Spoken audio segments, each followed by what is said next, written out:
ត្រីខេងញូកម្ពុជាថៃអនុម័តនិងចុះហត្ថលេខាបដិញ្ញាចិត្តអនុវត្តនៅបទឈប់បាញ់ឲ្យបានពេញលេញ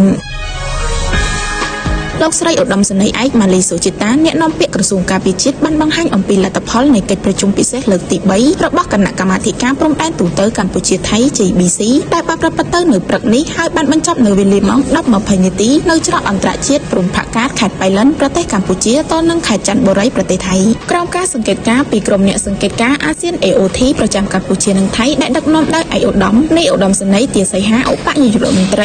រីក្រសួងការពារជាតិកម្ពុជានិងឯកឧត្តមណាត់ផាផុនណាក់ផានិតរដ្ឋមន្ត្រីក្រសួងការពារជាតិថៃលោកស្រីបញ្ជាក់ថាកិច្ចប្រជុំពិសេសលើកទី3របស់គណៈកម្មាធិការព្រំដែនទូតកម្ពុជាថៃ JBC បានអនុម័តនិងចុះហត្ថលេខាលើសេចក្តីប្រកាសរួមនៃកិច្ចប្រជុំពិសេសលើកទី3នៃគណៈកម្មាធិការព្រំដែនទូតកម្ពុជាថៃ JBC រវាងកម្ពុជានិងថៃហើយបានបញ្ជាក់ពីការបដិញ្ញាចិត្តយ៉ាងម៉ឺងម៉ាត់នៅក្នុងការអនុវត្តនៅបទជប់បាញ់នេះឲ្យបានពេញលេញនិងស្វែងរកនូវសន្តិភាពស្ថិរភាពនិងសុវត្ថិភាពជូនប្រជាពលរដ្ឋដែលរស់នៅតាមបណ្ដោយព្រំដែនកម្ពុជាថៃ